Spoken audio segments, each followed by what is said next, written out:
Cuando hablamos del ciclo ovulatorio, bueno, pues sabemos que el endometrio, que es la parte de, como las paredes del útero, van cambiando su grosor y van a estar más o menos gruesas, depende un poquito cómo esté la parte de vascularizado, y va a depender mucho de la secreción de las hormonas, ¿vale?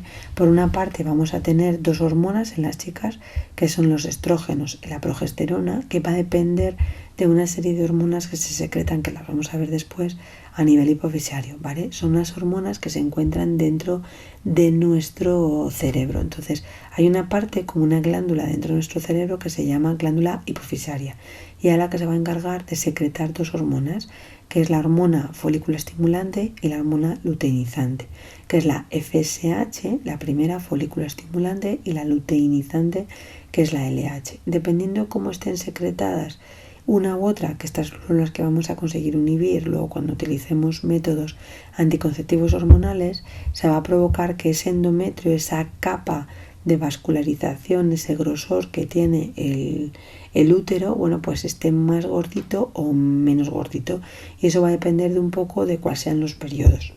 Vamos a dividir, vamos a verlo un poco desde la parte de arriba. Quiero que fijéis la mirada en la parte de la segunda línea, ¿vale?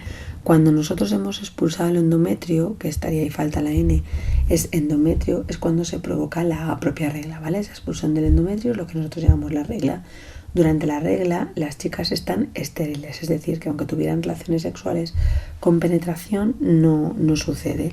Y entonces, más o menos, ¿cuánto va a durar ese periodo? Pues en una chica que le dure el ciclo como unos 28 días, pues van a ser los primeros 8 días. Luego veremos que hay una parte que, aunque en sí no es periodo fértil, podría provocarnos ciertas dudas, ¿vale? Entonces, el periodo estéril, si nosotros tenemos un ciclo de 28 días, vamos a ver que el óvulo, que cuando nosotros estamos secretándole, pues tiene una duración entre 24 y 36 horas. Y en una persona que el ciclo le dura 28 días, lo habitual es que la ovulación suele suceder como el día 13 o 14, porque en el momento en que se provoca el ovulado, sí que vamos a saber seguro que por ese tipo de proceso, desde la ovulación hasta que nosotros empezamos a manchar de nuevo y sale la sangre, son exactos 14 días. Es decir, que es el primer periodo antes de que se produzca la ovulación lo que puede variar la duración del ciclo. Es decir, imaginaos que tenéis una chica, vuestra hija tiene la regla cada 44 días, ¿vale? Pues yo sé que el día que he ovulado es el día 30 de ese mes. ¿Y cómo contamos los días? El primer día que nos baja la regla es el día 1. Y el día empezamos a contar, entonces el día en el que ovulamos, a partir de ese momento, son 14 días exactos, lo que se provocaría ese tipo de situación. 14 días, solo 14 días, ¿vale? Y si me decís, vale, entonces si esa chica en vez de ovular en 14 días tarda 16, vale, pues ese mes el ciclo durará 30 días. Lo que va a variar de una manera u otra es el primer ciclo. El segundo ciclo, en el momento que se ha provocado ya la secreción de progesterona, pues hemos tenido un clic, hemos provocado una elevación, y entonces en el momento máximo donde se provoca el estrógeno, que es cuando se produce la ovulación, pues ese mantenimiento que vamos a tener, lo que se va a encargar es de provocar esa parte de llenado, ¿vale?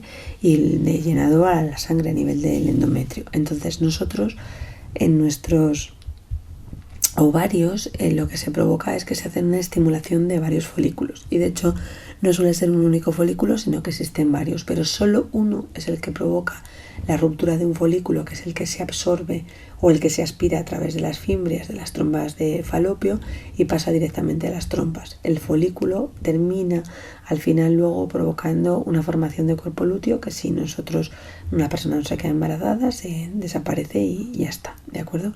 Cuando nosotros tenemos ese periodo que es fértil, pues suele ser 14 días. Como hemos dicho que el óvulo son simplemente entre 24 y 32 horas, podríamos pensar que si supiéramos exactamente qué día ha ovulado esa chica, pues podríamos saber exactamente cuándo no puede tener relaciones. Pero es que el óvulo de la chica dura entre 24 y 32 horas, pero en cambio los espermatozoides de un chico tienen una viabilidad habitualmente entre 72 horas, es decir, 3 días. De ahí que si por ejemplo esa persona está ovulando entre el día 14 y 15, podemos asumir que el periodo fértil podría ser un poquito antes, bueno, pues desde el día 12 más o menos.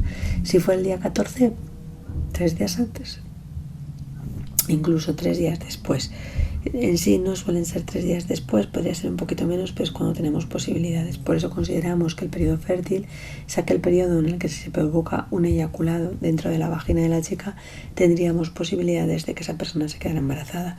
Pasado ese tipo de momento, volvemos a aparecer también un periodo fértil. Es decir, que en sí el ciclo que puede ser fértil puede ser muy pequeñito.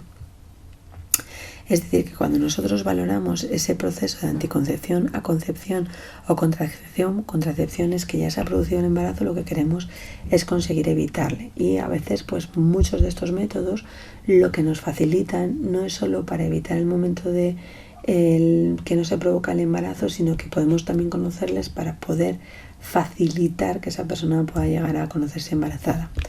Los métodos anticonceptivos, bueno, pues les clasificamos según cómo actúen.